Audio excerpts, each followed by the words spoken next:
ছদ্মবেশী প্ৰেমিকাৰ সন্ধানত। আজি 7 বছৰৰ আগতে নিৰুদিষ্ট হোৱা মোৰ ছদ্মবেশী প্ৰেমিকা, য'তেই আছা কুশলে থাকা।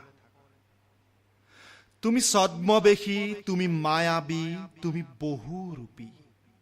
কাৰণ এই বহু গুণৰ সমাহাৰ তোমাৰ নাথাকিলে তোমাৰ মন আৰু প্ৰেমিকা ঋতু পৰিৱৰ্তন হোৱাৰ দৰে সলনি নহল হয় কিজানি। মনত পৰেনে কেতিয়াবা কন্যাকালত কৰা ভুলৰ কথা? তোমাৰ মান সন্মান কিদৰে বিলীন হৈছিল তেতিয়া তুমি তোমাৰ ছদ্মবেশী ৰূপ ধৰি জীৱন জিনাৰ মন্ত্ৰ জপ কৰিব আহিছিলা মোৰ কাষত। তুমি জয়ী হোৱা, আগুৱাই যোৱা, কিন্তু তুমি কৈছিলা তুমি অকলে নোৱাৰা, লাগে তোমাক সাহস, লাগে তোমাক জীৱন বাটৰ লগৰী, আৰু লাগে তোমাক মৃত প্ৰায় জীৱনটো জীয়াই তুলিবলৈ প্ৰেৰণা। সেইবাবেই সুযোগ বুজি তুমি কৰিছিলা মোৰ ওচৰত আবেদন, আৰু মই মৃত সঞ্জীৱনী প্ৰদানৰ মানসেৰে কৰিলো স্বীকাৰ।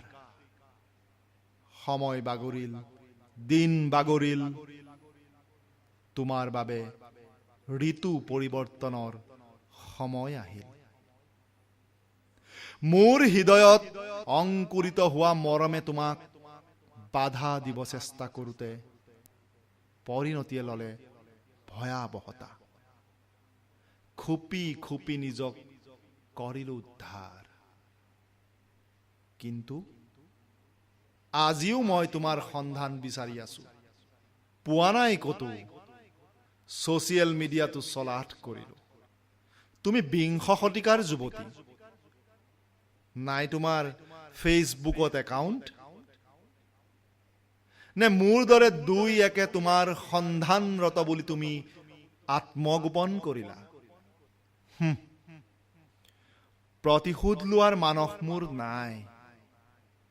মাথো এবাৰ তোমাৰ দুচকুত চকুত হৈ কবলৈ দুৰ্বাৰ হেঁপাহ, তোমাৰ বাবে যি অপূৰ্ণতা আছিল মোৰ, আজি সি খোজ কাঢ়িব শিকিলে পূৰ্ণতাৰ দিশে।